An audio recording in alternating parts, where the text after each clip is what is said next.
Welcome to another Telltale Books video. I'm Greg, and I'm going to do another magazine review in this video. This time, a current magazine, not going back to a really old one. It's an old magazine that's been brought back. This is the first issue of the new Galaxy magazine. Galaxy Science Fiction Magazine number 263, released in August of 2024. And by the way, you can purchase the physical magazine like I did here, but you don't have to. They have a digital version of this free online. You can go to the Galaxy Magazine website. You can get that. You can get the first issue of the new If science fiction. They revived that one too. So far, the first issue, it shows a lot of promise. There are some excellent writers in here. In particular, what caught my attention is David Gerrold. I do like David Gerrold a lot. And also, there's a story by Christopher Rucchio and a story by Gareth Powell, an interview with Robert Silverberg, and an interview with artist Bruce Pennington, as well as artwork all throughout, lots of Pennington artwork, including the cover. That's a Bruce Pennington piece. Pretty nice magazine, lots of promise here. Some things that I think hold it back from being a great magazine, but still lots of potential. And this is only the first issue. The number one thing I didn't like is they have a lot of interior art, but it's all pretty small and not very well reproduced. Very hard to see it. So I didn't like that. And a lot of the artwork that's done in the interior, I mean, there's some good stuff by like Bob Eggleton and Bruce Pennington, but there's some of it that's just kind of abstract messes, and I don't care for that. Personal opinion, but I didn't like that. You know, if they would have had more like the Bruce Pennington cover throughout, I'd be more impressed. So then I'm going to go through and talk about all the fiction. The very first fiction you come across is Praxis by David Gerrold, which, as it turns out, it's not actually a whole story. It's the first 3 chapters of a new novel that's being published by the same company that's putting these out, Starship Sloan Publishing. And I got an email just a few minutes ago saying that my copy of the novel of Praxis has been delivered. So I have that novel and I'll be reading that and eventually reporting on that novel here on the channel. Looking forward to reading it. I read the first 3 chapters. It focuses on these 2 men they were caught breaking a law. The law is extremely tough. You either go into the labor corps, which is basically work till you die, and you die young, or you can get a one-way ticket to a world somewhere out in the galaxy. And you go there and you have to survive. And of course, Praxis is the name of the world that these guys choose to go to. And that's where this ends. So the rest of the novel I'm sure will be about their time on Praxis and what they go through. So I'm looking forward to reading it. Gerrold is an excellent writer. I'm not doing this thing justice. He's an excellent writer. I'm sure this novel is going to be very enjoyable. But the 3 chapters published in Galaxy, I mean, part of the reason I bought this is I thought it was a standalone story. And then I find out there's a novel. So I was a little let down about that. The next story is titled You Recognized Her. It's published by I'm going to really blow this name. It's a Russian name. Zdravka Evtimova, something like that. The story is set on a leisure planet where rich people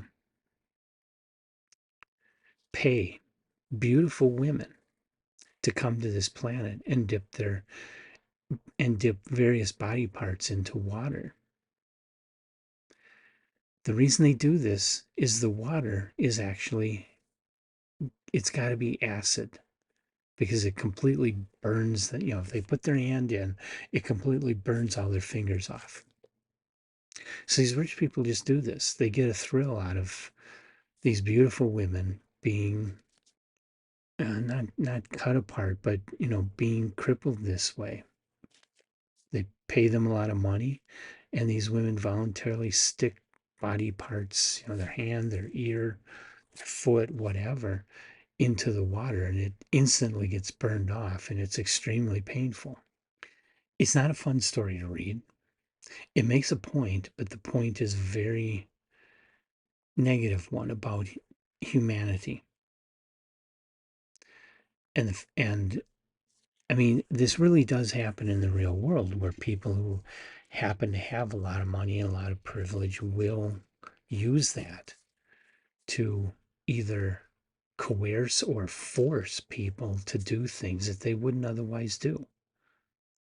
And they do it because they get off on it. And it's sick, but it really does happen in the real world. And so it's not a big stretch to think that in the future it may be the same way that, even if they don't have a capitalist, even if maybe they don't have a capitalist system in the future, that people will still be this sadistic and cruel. um, the style of the story is kind of surreal, almost like a Ballard story, which would normally be a good thing. It's just, I don't know, I find it too distasteful, not really disturbing, just leaving a bad taste in my mouth. And so,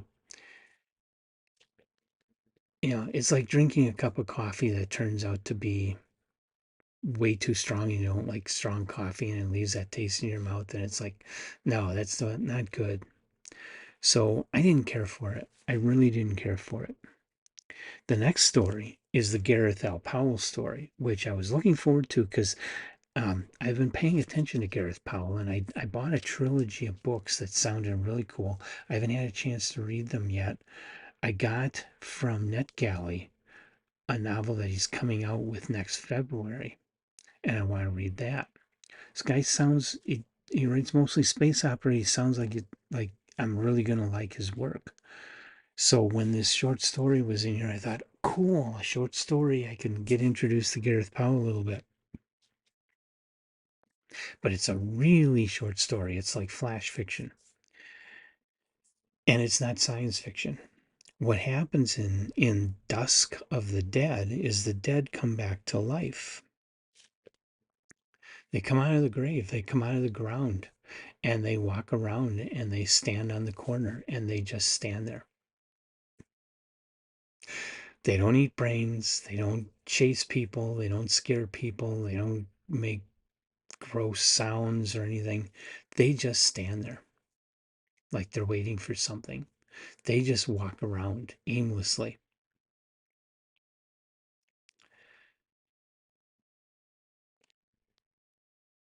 And the main character of the story, noticing this, he decides he walks past one and he says hi. And he's surprised that because these dead people weren't talking at all, this one answers back. And so he stops and says, "What do you guys all want? Why are you back? What do you want?" I won't spoil the answer. The answer is the point of the story. It's pretty good. The whole story makes sense as it is, but it is really super short. Okay, so it was good writing, good story, but I don't think it really prepares me for his novels. But it was a good story. Definitely one of the highlights of this issue. After that we have a short story by an author named Elaine Bowie, Boey, and it's a story about some ship salvagers. I assume spaceships, although it's a little confusing. It could be ocean-going ships. Wasn't quite sure. Um, Very short, kind of slice of life. And I just felt like it needs a whole lot more. It needs to be longer, needs to have more detail, needs to have more happening, needs to have more of a point to it. If there was a point, I didn't get it. Sorry. So I didn't think this story titled Constant Dawn, I didn't think it was good at all. But this is the way magazines go. You almost never have a magazine where every story in the issue is just, oh, I love that. Almost never happens. Some of the golden age astounding science fiction magazines are like that. If you like that era of science fiction, there's some of those magazines where everything in it is just awesome. But since then, you mostly get where you have a couple stories that are really cool and the rest are just okay. And you might even have one or two that just you hate them. It's kind of a crapshoot, and it's hard to be an editor because you put in what you think your readers are going to like, but you don't really know. Okay, so after that, got some poems. I didn't care for any of the poems. And then comes The Barrow King, which is a short story by Christopher Ruccio. And this one, it's set on a world that has this blood red moon in the sky, and a character named Adaman, who is on a mission to save these three young boys that have been taken to be sacrificed. They're being sacrificed with the idea that their sacrifice will revive a dead king.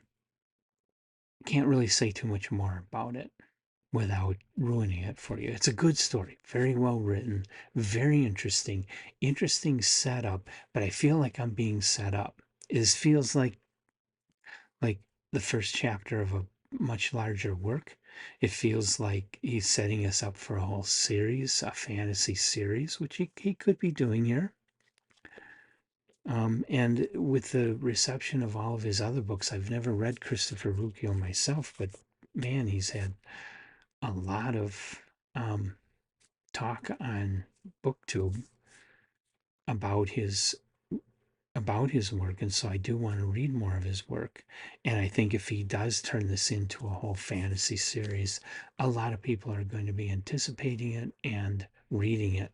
So, and it was good. Like I say, it feels like a chapter from a larger work, but if that is what it is, it was good. It was enjoyable. But now I want more. Now I want the rest. So that's the August 2024 issue of Galaxy Science Fiction number 263. Bringing Galaxy back from the dead. Good to see. And I hope they'll, like I say, this issue it had some highlights, it had some lowlights, had some things I didn't care for with it. But it's only the first issue. I think they can iron it out and get this together and have a really terrific science fiction magazine coming back. So give it a try. At least get the free version and try it out.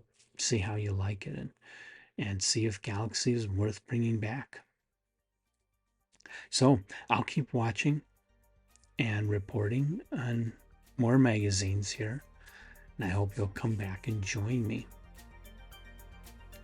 for more of Galaxy, more of all the other magazines, more of all the other authors and stories that I review. Till then, like and subscribe, and I'll see you in the next video.